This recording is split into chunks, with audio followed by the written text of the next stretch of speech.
3 avril 1983, Pâques. Il me faut un effort surhumain pour noter ceci.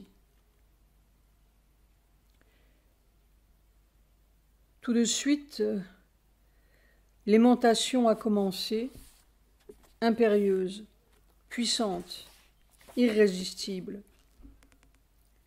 Mais cette fois, toute la conscience matérielle, corporelle, montait à flot, pour ainsi dire, sous une irrésistible succion.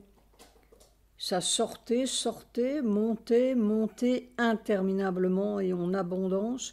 On se demande comment tant de substance peut être contenue dans un petit corps. Il n'y avait aucune crainte. Le corps se sentait dans les mains du divin. Mais c'était long, peut-être 1 heure. Au bout d'1 heure, les aimantations sont devenues plus lentes, prolongées. Ça devenait plus difficile. Il y avait des pauses entre ces lentes aspirations. Finalement, tout s'est immobilisé et c'est là qu'a commencé une longue, très longue phase que le corps ne pouvait s'empêcher de sentir comme périlleuse, en tout cas très difficile à supporter. Ça a duré près d'1 heure. Tout était vide, mais un vide un peu écrasant, comme un puits tout droit et ouvert qui montait de la région sexuelle jusque là-haut, tout droit, directement. Et dans ce puits, qui n'était pas senti comme fermé avec des parois, une sorte de puits transparent, c'était complètement vide, immobile, presque sans vie. J'ai essayé de bouger mes doigts de pied, mais je n'y arrivais pas. Et cela devenait même très difficile de prier ou d'invoquer. Je répétais « à toi, à toi, à toi », mais tout avait tendance à s'évanouir ou se figer. Finalement, je me suis mis devant le Seigneur et j'ai dit « L'homme a fait ce qu'il a pu. Maintenant, Satprem se met à tes pieds. » Et c'était toujours cette sorte de vide puissant, écrasant. Pourtant, je sentais évidemment une présence dans ce vide. La puissance du vide était divine. Je me suis mis au pied de mer. Être ton outil consacré, ce que tu veux. Je n'arrivais plus à dire quoi que ce soit. J'étais comme un bloc immobile ou immobilisé, transparent. Un bloc de vide puissant, si j'ose dire. Il n'y avait plus de volonté propre. C'était difficile. Je me demandais un peu si j'allais tenir ou quoi. 1 heure comme cela, c'est long. Enfin, quelque chose a bougé, comme un peu de vie est entré dans le corps. Pourtant, je n'étais pas en transe, j'entendais le chien hurler. Oui, je me souviens, à un moment, j'ai dit que tout s'annule en toi. J'étais vraiment prêt à tout, c'était la fin d'une vie. Puis c'est rentré par vagues, de grandes vagues, massives, qui se suivaient assez rapidement. Pas des gouttes, des vagues, semblait-il. Une longue série de vagues est descendue. J'étais un peu épuisé. L'impression que ces vagues étaient bleues, peut-être bleu foncé, accompagné de doré. Du bleu dominant, avec un peu de doré dedans, mais je ne saurais pas vraiment dire. J'étais trop nulle, annulée, écrasée et épuisée. Voilà. Je me souviens qu'au début de l'expérience, quand toute cette substance matérielle montait si impérieusement et si irrésistiblement, je me suis rappelé les paroles de Mère. C'est comme si les cellules étaient projetées par force dans un monde inconnu et dangereux. Dangereux, mais merveilleux. Ce matin, j'ai dû écrire à elle. Je voulais qu'il sache l'expérience du double amarrage. J'ai eu à me battre pendant plus d'une heure après pour me dégager. C'est comme si l'on refermait un couvercle sur l'expérience. Toute activité mentale est contraire à ça. Mais je vois bien, il n'y a plus de retour en arrière possible. C'est ou la transformation, ou la fin de cette vie. L'aimantation est irréversible, sans regret. 4 avril 1983. Ce matin, dès que je me suis assis, il y a bien eu quelques aimantations, mais c'est comme si je percevais les choses de l'autre bout, du bout du corps. Et je sentais toute sa joie à s'offrir au soleil, s'étaler, se donner, et toute cette matière qui adorait le soleil et montait vers le soleil. Ce n'était pas un individu, pas même un corps, pourrais-je dire, mais quelque chose comme un champ ou un paysage, enfin de la matière, qui se gonflait, aspirait, se donnait au soleil avec une joie parfaite. Il n'y avait pas de moi là-dedans, pas plus que dans une prairie.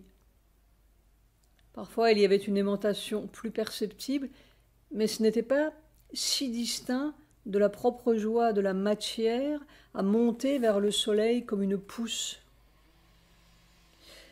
Puis il y a eu une puissante aimantation, cette fois quelque chose qui semblait tout sortir du corps individuel, et j'ai eu la sensation d'émerger dans un espace bleu sous un soleil que l'on ne voyait pas. Là, le corps était comme un point, sans différence vraiment avec la petite bille terrestre, et il y avait une curieuse sensation d'être parfois ce point, parfois tout cet espace, de baigner dans cet espace, physiquement baigner, et de contenir ou d'être cet espace. C'était très vaste, léger, béatifique, très immobile et transparent. On pouvait être là ou être ça pendant des siècles. Et je n'étais pas loin du tout. La chambre ici était comme immédiatement là, avec les bruits, les mouvements des gens autour, mais cela ne dérangeait pas et n'empêchait pas d'être répandu dans cet espace bleu sous un soleil que l'on ne voyait pas. Tout cela semblait matériel, ou en tout cas n'était pas en dehors de la matière que nous connaissons, et ne m'empêchait pas d'être dans la matière que nous connaissons. Finalement, j'ai voulu bouger, revenir, entre guillemets, à l'état normal, et c'était simple, c'était tout là et il n'y avait qu'à rassembler un peu la conscience. Quand je suis rentrée, si je puis dire, il y a eu la sensation d'une masse dense qui rentrait, vite assimilée, et puis j'étais là, comme d'habitude. Mais dans l'expérience, il y avait surtout cette sensation d'être à la fois un minuscule point quasi inexistant et de tout cet espace bleu sans dimension particulière ou appréciable. C'est comme si l'on passait d'une position à une autre de la même chose. Et la position la plus naturelle était d'être répandu et d'être tout cet espace sans du tout sensation de moi-je. Il n'y a pas du tout de moi-je là-dedans. Le « je suis » n'a pas de sens. On dirait plutôt « c'est ». La Terre aussi avait l'air d'être un point là-dedans, sans grande différence avec le point du corps. En fait, je ne sais pas s'il y avait des différences. Tout cela avait l'air d'être la même chose, avec des positions différentes. Dans tout cela, on ne peut pas dire que l'on voit et que l'on regarde. On est plutôt. Rien n'est extérieur, rien n'est objet. On est tout l'objet, quel qu'il soit. Il me faut un effort considérable pour noter tout cela. Passer de l'espace à une plume, cela fait des changements de position un peu acrobatiques. Puis télégramme de Pierre et complications. Après-midi, je me suis assis avec une prière si intense. Seigneur, je ne veux pas sortir de cette matière fausse et limitée pour avoir des spectacles, mais pour être à toi et faire ce que tu veux. J'avais le sentiment que ce matin, j'étais restée dans une zone intermédiaire et que tout cela n'était pas complet ou n'était pas absolument pur. Je disais, ô Seigneur, je ne veux rien construire, je veux être à toi, rien déformé. Il y a eu des aimantations. Et quand toute la conscience matérielle semblait sortie, entre guillemets, ou montée au-dessus de la tête, elle s'est mise à monter de plus en plus haut, tout droit, comme une flèche ou une fusée, tout droit, sans arrêt, sans succion. Ça montait tout seul en point et ça n'en finissait pas. Une vague crainte commençait à me talonner. Est-ce que je ne vais pas exploser ou éclater au bout? C'est stupide, mais c'est ainsi.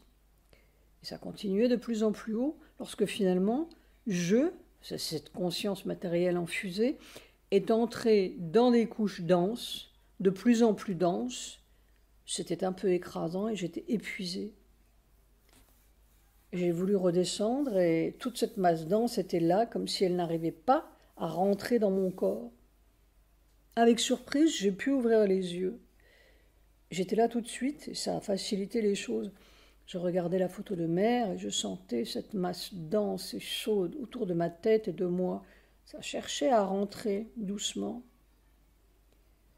J'ai tout écourté parce que j'étais épuisée et que je voulais sortir, marcher un peu.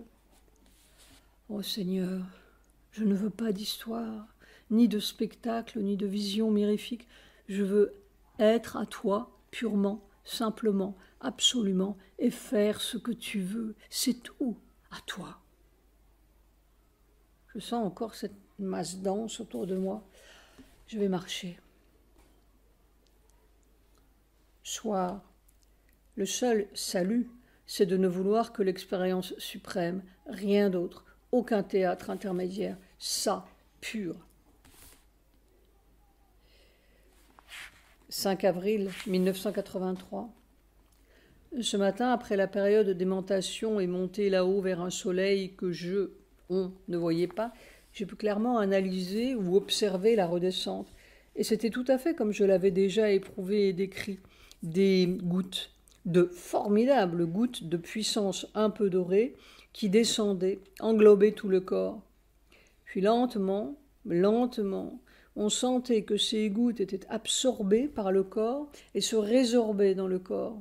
Et dès que l'adaptation était finie, une nouvelle goutte, entre guillemets, descendait avec une vibration particulièrement intense et rapide. Elle se gonflait, englobait le corps, etc., etc. J'ai laissé faire une 30aine de fois, puis j'ai arrêté l'expérience, où j'en suis sortie. Elle continue probablement derrière le voile extérieur. Ce que j'avais senti, une fois ou deux comme des vagues, est une description incomplète.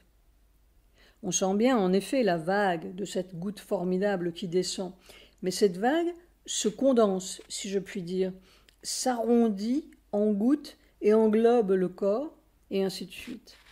Le phénomène est clair. Chaque goutte est faite d'une masse de puissance dense, un peu chaude et dorée.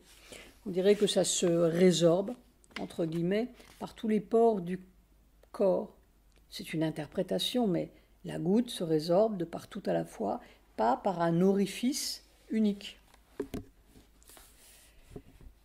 Après-midi, en lettres majuscules, j'ai tout lieu de penser que la jonction est faite. Il y a eu cette aimantation et cela montait indéfiniment, tout droit. J'étais comme un trou vers le haut. Puis cette conscience matérielle ou corporelle est entrée dans des couches de plus en plus denses.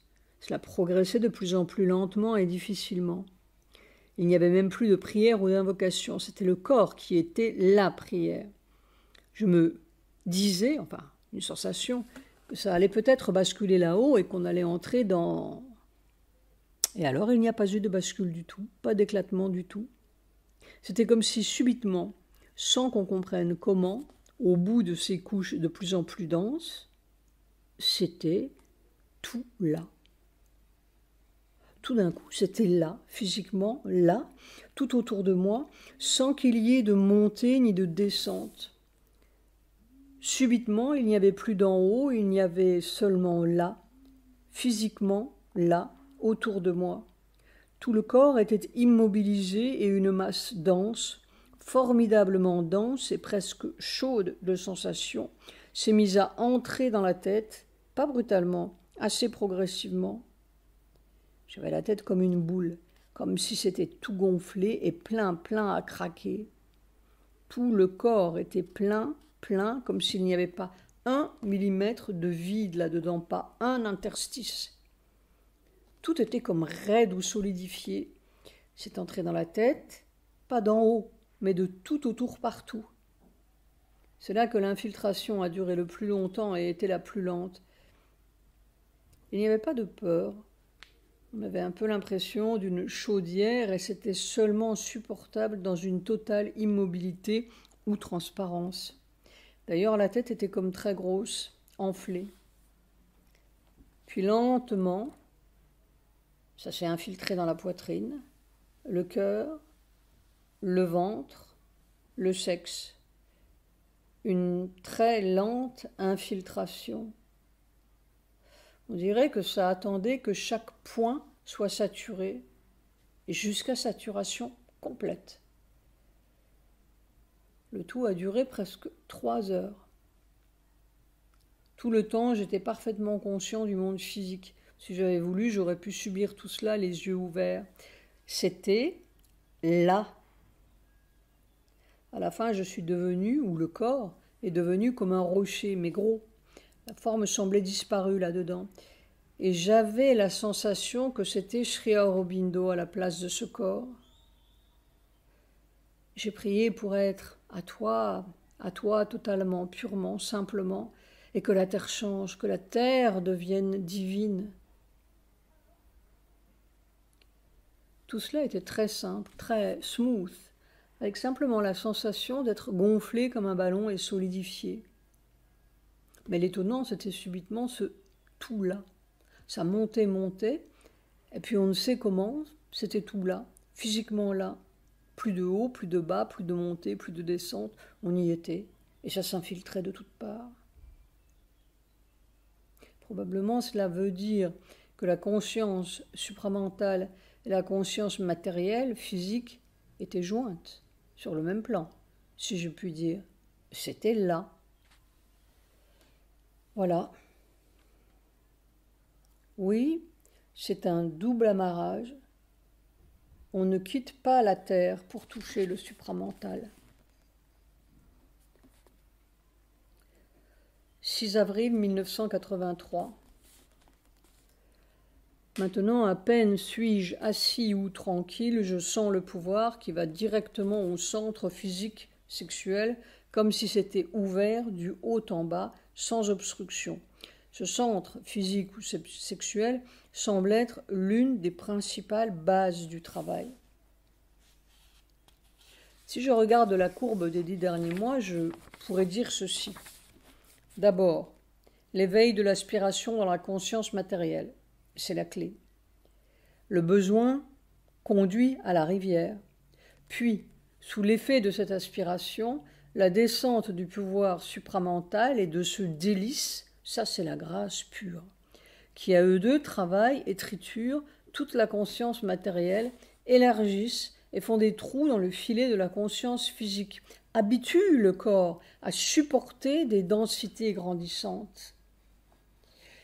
Puis, sous l'effet de ce pouvoir supramental, toute la conscience matérielle, mère dirait probablement la conscience des cellules, mais je n'ai pas cette acuité de perception qu'elle avait, monte vers le supramental. En fait, je suppose que ce doit être l'éveil de la conscience cellulaire.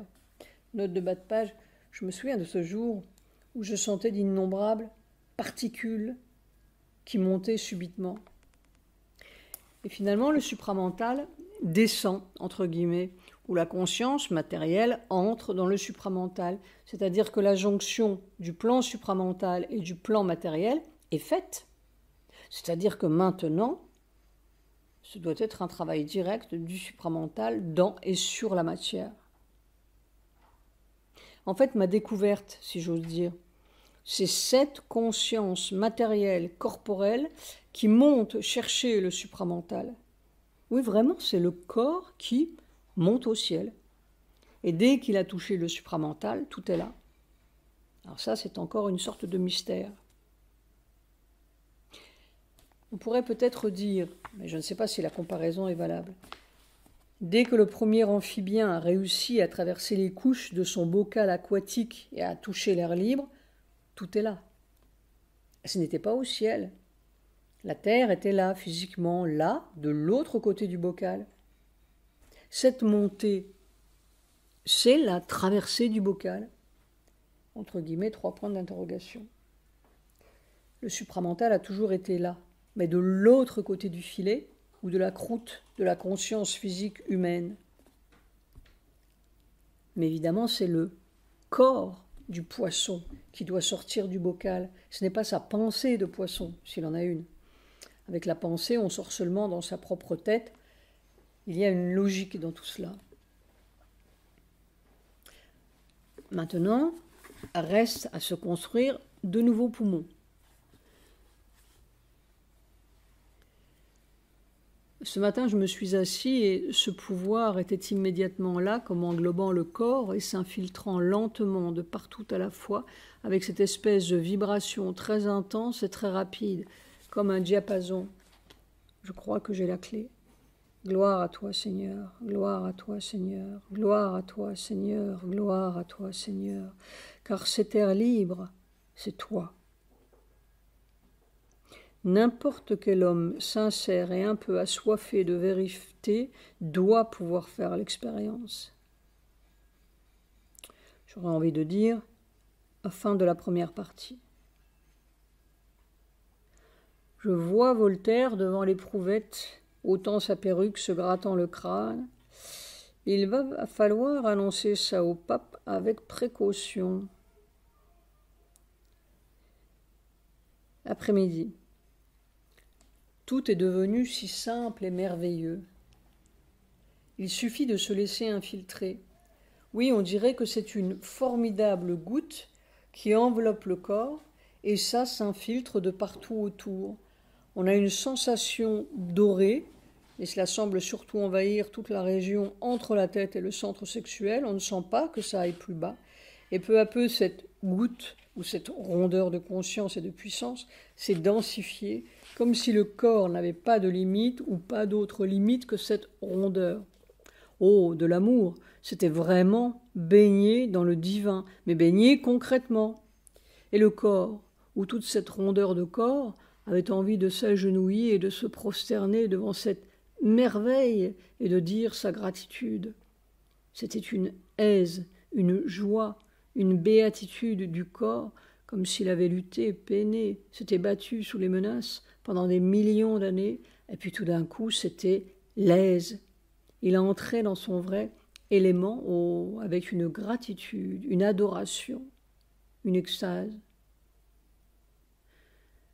Cette rondeur s'est encore densifiée, puissante, formidable, chaude, et c'était seulement de l'amour, rien que de l'amour, partout l'amour, dans le cœur, de mon cœur. Je me suis prosterné aux pieds de mer de Sri Aurobindo.